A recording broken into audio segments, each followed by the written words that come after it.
Mamasdan ko yung dati kong taniman. Dito ako sa ibabaw mismo ng pader.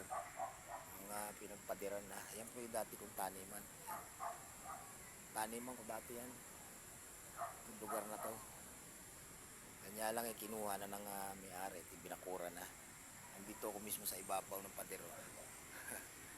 Tungtong ako. Itong mga kawayan na to, yan kinukunan ko dati. Kinukunan ko yan ang ginagamit ko sa aming kubo. Tungtong ako ngayon dito sa ano. Po, nasa tuktok ako, nasa pababaw ako ng pader. Taas po yung aking kinilalagyan. Ito yung dati kong taniman. Lawak po yan sana eh. Nandun pa nga mga ibon ko saging eh. Nga lang, hindi na pwedeng pumasok dyan eh. At baka tayo matrespass eh. Wala na eh, ibang mga kamuting kahoy ko. Wala na rin.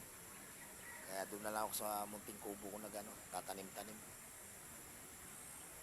Ito yung dati pinukunan din na kawayan. Pinukunan ko rin po ng labong yan eh, dahil yan, masarap po na labong yan. Hindi siya mapait. Na, saan na-adobo lang ng mga bata yan eh. Oh, doon, yung lugar na yun doon, doon yung taniman ko. Taas din ng pader na ginawa nila. Ito po, mula sa akin kalalalagyan, nandito ako sa taas. Nandun. Malawak din yan.